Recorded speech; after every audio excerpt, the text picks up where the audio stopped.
ഉറവിടം തേടിയുള്ള യാത്ര അന്തർ സംസ്ഥാന ലഹരി മാഫിയയിലേക്ക്. കളമശ്ശേരി പോളിടെക്നിക് കോളേജ് ഹോസ്റ്റലിലേക്ക് കഞ്ചാവ് എത്തിച്ചത് എറണാകുളത്തെ ലഹരി സംഘം. പിടിയില അഹിന്ദ മണ്ഡൽ, സുഹൈൽ എന്നിവർ ഇതര സംസ്ഥാന ലഹരി മാഫിയ സംഘത്തിലെ പ്രധാനികളാണ്. നേരത്തെ പിടിയിലായ ഷാലിക്കിന് 6 തവണ കഞ്ചാവ് കൈമാറിയെന്നും പ്രതികൾ മൊഴി നൽകി.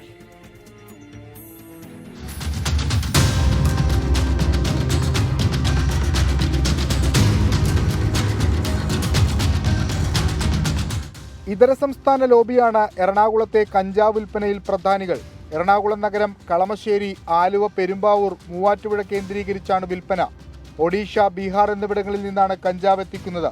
ഇന്നലെ നെടുമ്പാശ്ശേരിയിൽ 1 കിലോ കഞ്ചാവുമായി പിടികൂടിയ മുർഷിദാബാദ് സ്വദേശി ദീപക്കും ഈ ഗ്യാങ്ങിലെ അംഗമാണ്. 6000 രൂപയ്ക്ക് ലഭിക്കുന്ന കഞ്ചാവ് മലയാളികൾക്ക് കൈമാറുന്നത് 18,000 മുതൽ 24,000 എന്ന നിരക്കിൽ.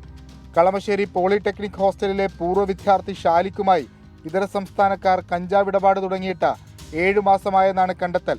ഷാലിക്കിന്റെയും അനുരാജിന്റെയും അക്കൗണ്ടുകളിലേക്ക് പണം കൈമാറിയ വിദ്യാർത്ഥികളുടെ വിവരങ്ങൾ അന്വേഷണ സംഘം ശേഖരിക്കുന്നുണ്ട്. തെളിവുകൾ ലഭിച്ചാൽ മാത്രമേ കൂടുതൽ അറസ്റ്റിലേക്ക് കടക്കൂ. ഇതുവരെ കളമശ്ശേരി പോളിടെക്നിക് ലഹരിവേട്ടയിൽ 8 പേരെയാണ് അറസ്റ്റ് ചെയ്തത്. വിഷ്ണു സുരേഷ്, 24, കൊച്ചി.